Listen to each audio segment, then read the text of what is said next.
새로운 가족이 와서 소개할 때 행복하고요. 또 하나 우리 교회가 부흥되는 것도 참 행복하고 좋지만 하나님이 기뻐하는 곳에 십자가 세우고 거기에 복음의 역사가 나타나고 그런 소식을 듣는 게 너무너무 행복합니다. 교인이 올 때에도 감사하지만 믿음이 자라나서 하나님의 일꾼에 대해서 새로운 목회의 현장, 사역의 현장으로 보낼 수 있다고 하는 것도 큰 축복입니다. 네팔이라고 하는 나라는 전 세계에서 유일한 힌두교 국가입니다. 이게 네팔의 수도가 카트만두라고 하는 장소인데, 만두 하니까 꿈만두 생각하시죠? 카트만두입니다. 근데 그 카트만두의 비행장이 보면 미국으로 말하면 시골 비행장 같아요. 수도의 비행장이. 근데 그 비행장이 딱 내리면은 가장 먼저 느끼는 것이 머리가 그렇게 아픕니다. 두 가지 때문에 이제 머리가 아픈데요. 첫째는 매연이 장난이 아닙니다. 그 수도인 그 카트만두 전체 속에 제대로 도로 포장이 되어져 있지를 않고 먼지가요, 세상에 그런 먼지가 있을까 싶을 정도로 그 먼지와 더불어서 이 차들이 운행하는, 그러다 보니까 이 전체가, 도시 전체가요 매연에 뿌옇게 항상 24시간 1년 365일 그래요. 이제 그것 때문에 머리가 아프기도 하지만 또 하나 우상 때문에 거기서 영적으로 오는 영적 공해, 그게요 말할 수 없을 정도로 머리가 아픕니다. 사람은 영적으로 굉장히 예민합니다. 영이 나하고 통하는 장소에 가면 머리가 맑아요. 영이 통하는 사람을 만나면 마음이 편합니다. 영이 통하는 사람을 만나면 참 그렇게 마음이 행복합니다. 근데 이게 아무런 관계가 없는 사람이라 할지라도 영이 다른 사람을 만나면 그렇게 머리가 아파요. 네팔 지역이 그래요. 이게 이제 국가의 공식적인 종교가 힌두교잖아요. 근데 힌두교만 섬기는 것이 아니라 불교도 섬기고 또 하나 이슬람도 섬깁니다. 그래서 인구가 공식적으로 2,967만 명입니다. 3천만 명이 채 안 되거든요. 근데 그들이 섬기는 신이, 놀라세요, 3억 3천. 왜냐하면 이게 힌두교라고 하는 이 종교 자체가 그렇습니다. 힌두교는요 범신론입니다. 그러니까 모든 생명체가 그냥 생명체가 생명체로 끝나는 것이 아니라, 이게 이제 불교에서 말하는 윤회 사상이라고 하는 게 있거든요. 이렇게 수레바퀴, 이렇게 수레바퀴처럼 이게 생명이 생명으로 또 생명으로 생명으로 이게 계속 반복되는 윤회설, 불교적인 역사관인데, 이 범신론이라고 하는 게 그런 윤회적인 그런 개념을 가지고 있거든요. 그래서 이게 생명이 이 전생에서 어떤 업보를 쌓느냐에 따라서 그 다음 생명으로 또다시 생명을 시작하는 거예요. 그러다 보니까 자기들의 눈에 띄는 모든 생명 속에 신이 있는 거예요. 그래서 인구는 3천만 명이 채 안 되지만은 그들이 섬기는 신이 3억 3천에서 8천 개까지 봅니다.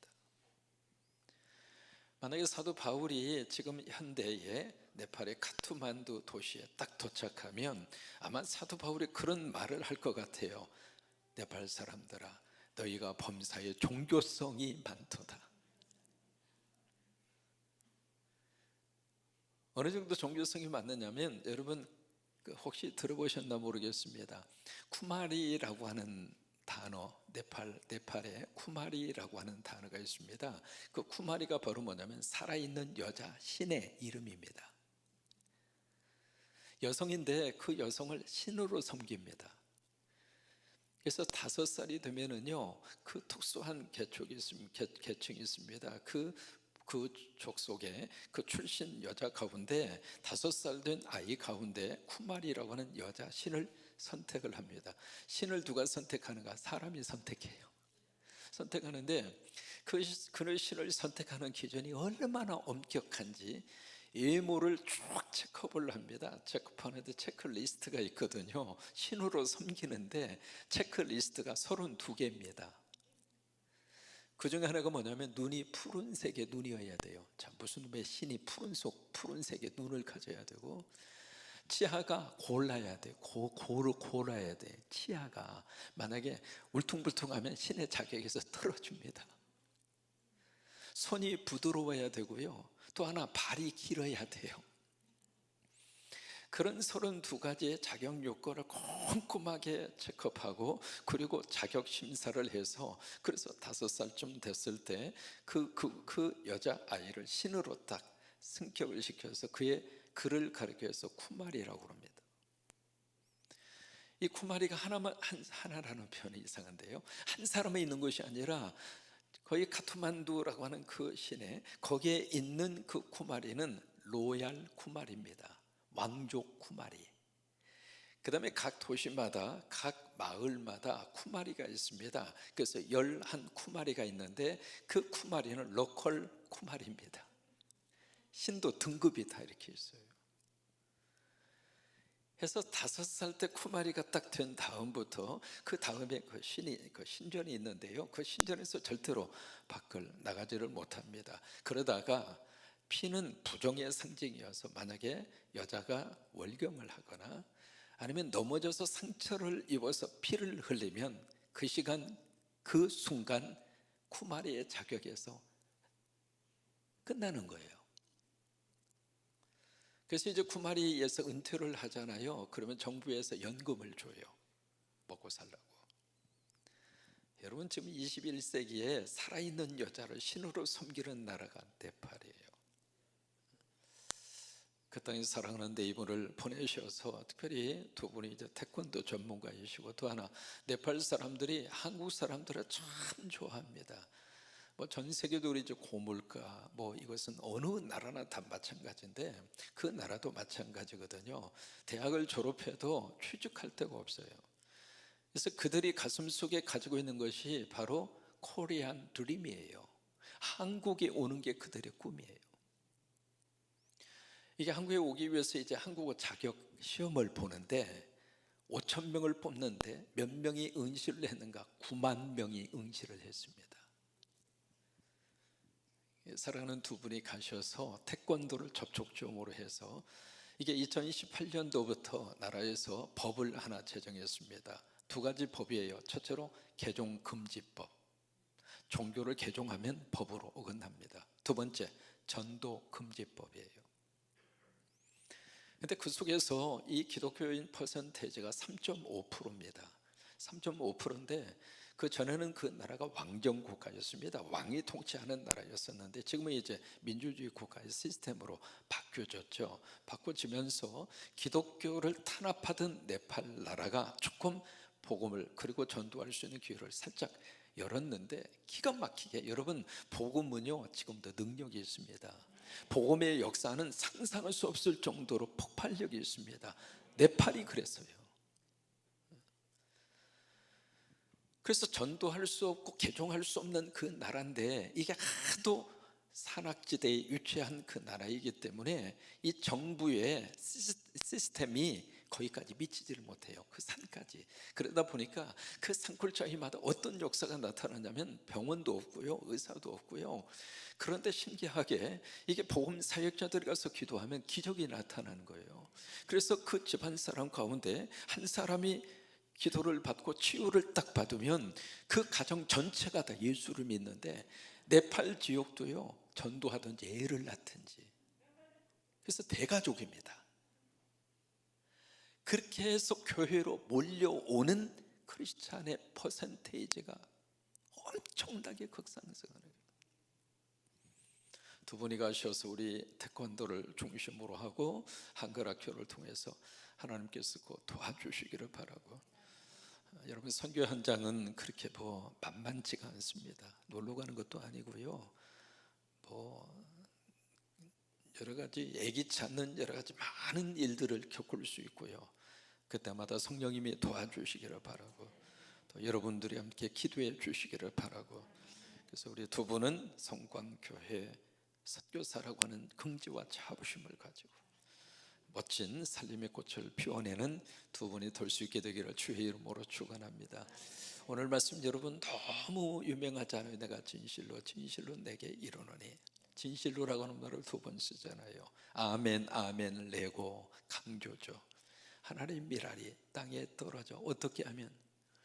오늘 본문 말씀의 가장 중요한 키워드는 죽으면입니다. 죽으면. 떨어지는 게 크게 전체가 아닙니다. 그러니까 하나님의 미랄이 땅에 떨어졌다는 것이 중요한 것이 아니라 죽어야 된다 이 말이에요. 근데 아무 미랄이라도 떨어져서 죽으면 나오는가? 그거 아니에요. 죽은 미랄을 아무리 땅에 갖다 심어서 썩어도 그 미랄은 미랄로 끝나는 거예요. 중요한 것은 뭔가? 생명입니다. 생명이 있는 것을 심어야 그 생명이 희생하고 썩고 죽을 때 생명이 나옵니다. 생명이 없는 것은 아무리 썩고 떨어져도 의미가 없는 거예요. 여기 요한복음 12장 24절의 말씀은 누구를 지칭하고 있는가? 예수님을 말씀하시는 거예요. 미랄 중에 진짜 미랄이 누구인가? 예수 그리스도라 이 말이에요. 그 하나님 미랄이 되시는 예수님이 땅에 떨어져서 돌아가심으로, 십자가죠, 그것을 통해서 희생으로 끝나지 않고 그 다음에 많은 열매를 맺느니라. 여러분이 바로 그 열매 아닙니까? 오늘 선교사로 떠나는 2분이 열매 아닙니까? 2분은 예수님도 교회도 전혀 모르고 살던 분이거든요. 그러다가 꿈을 통해서 성광교회를 오게 됐고, 어떻게 해서 새벽에 와보니까, 눈을 들어보니까 십자가가 있고 그 십자가에 교회를 봤더니 군산 성광교회인 거예요. 그렇게 해서 오신 분이에요.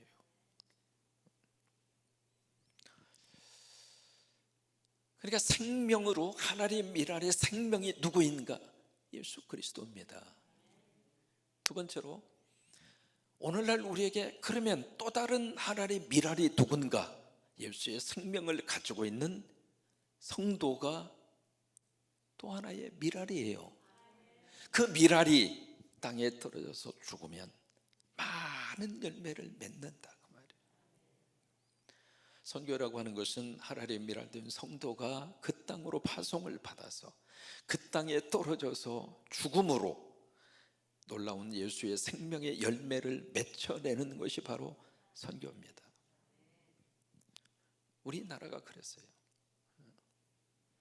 1883년도입니다. 뉴욕 대학을 졸업한 한 청년, 그의 가슴 속에 복음의 열정이 타올랐습니다.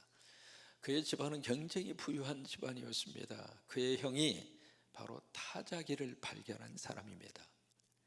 그 타자기를 통해서 그 집안 전체가 엄청난 돈을 벌었습니다.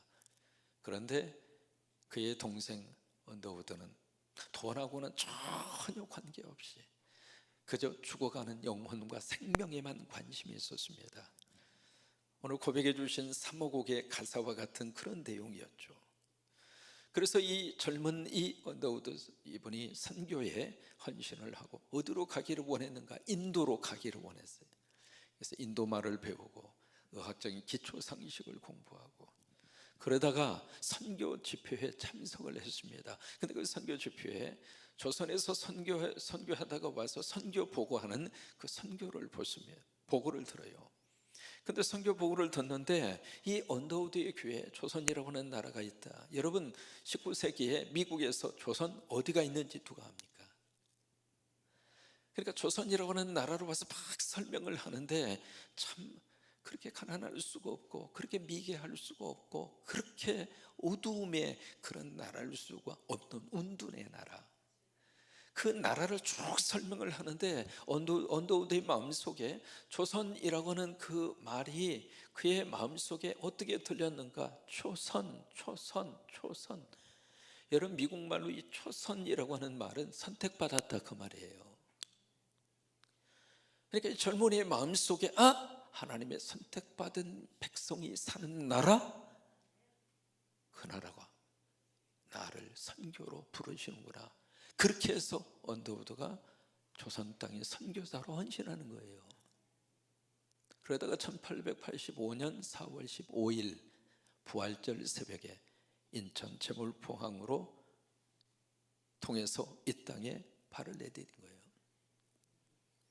당신의 집에다가 십자가를 세웁니다. 그것이 세모난 교회가 됩니다. 그리고 한국 사회의 미래를 밝히기 위해서는 교육이다. 그렇게 해서 태동이 된 것이 연세대학입니다. 이분이 31년 동안 선교사가 돼서 이 땅에 미랄이 돼서 떨어졌죠. 그리고 이 땅에서 그러다가 1961년도 선교한 지 31년 만에 너무 병에 지쳐서 뉴저지로 가셔서 거기서 세상을 떠납니다. 이분이 돌아가시면서 내 유해를 한국에 갖다가 묻어달라 그랬어요. 그런데 그것이 성사가 안 됐습니다. 왜? 사모님이 반대했습니다. 왜 반대했는가? 당신의 시신을 한국까지 운구해서 장례식을 치르려면 돈이 상상외로 많이 드는데 그 돈이 있으면 한국에 학교를 하나 더 세우자. 그렇게 해서 미국 땅에 묻힌 거예요. 지금은 이제 서울 양화진의 선교사 모욕의 언더우드 선교사님의 묘가 그쪽으로 와 계십니다. 하나님 미랄이 돼서 이 땅에 떨어져 죽음으로 한국 땅에 복음의 구룩한 열매를 맺히게 하셨습니다. 신촌에 가시면 세브란스 병원을 여러분 보실 겁니다. 원래 그 병원은 세브란스가 아니었습니다. 제중원 병원이었습니다. 어떻게 세브란스가 됐는가? 세브란스라고 하는 것은 사람 이름이에요. 크리브랜드라고 하는 거기에 장로교회 장로였습니다. 이분이 스탠다드 오일 회사라고 하는 회사를 설립할 정도로, 그리고 이 세브란스 이 장로님하고 함께 동업을 했던 사람이 그 유명한 록펠러입니다. 굉장히 부유한 경제적인 부를 이룬 분이죠.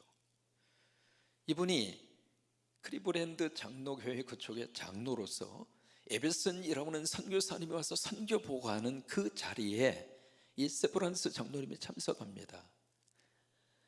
그런데 에베슨 선교사님이 한국에 의료 선교로 왔던 분이거든요. 그러면서 한국의 의료 상황을 쭉 설명을 해요. 약도 없고 병원도 없고. 여러분 그랬죠 뭐. 그래서 한국에 병원이 필요하다고. 그 선교 보고를 들으면서 저건 내가 감당해야겠구나. 여러분 같은 말을 들으면서도요, 그걸 부담으로 끌어안는 사람이 있고요, 듣고 흘러보내는 사람이 있어요. 그분은 부담으로 들었어요. 그리고 내가 해야 할 사명으로 받아들였어요. 그리고 100년 전에 에베슨 선교사님에게 내가 만불을 헌금하겠다고 약속을 합니다. 여러분 100년 전에 만불은 어마어마한 숫자입니다. 그 약속을 하시고요, 헌금을 하셨는데 이분이 돌아가시기 전까지 그 만불 헌금을 마지막까지 다 채우질 못하셨어요. 근데 그 아들이 그 아버지의 유언을 받아서 만불 헌금을 다 합니다. 그렇게 해서 세워진 것이 세브란스 병원입니다. 우리는 하랄의 미랄로 이 땅에 와서 떨어져서 죽은 사람들의 열매를 우리가 먹고 살고 있습니다. 사랑하는 두 분이 네팔 땅에 하랄의 미랄이 되셔서 떨어져 죽으십시오. 가자마자 죽으라 그 말이 아닙니다. 그 마음으로 선교할 때 하나님은 또 다른 열매를 사랑하는 두 분을 통해서 맺혀지게 하실 것입니다. 그런 축복이 넘치게 되기를 주의 이름으로 축원합니다.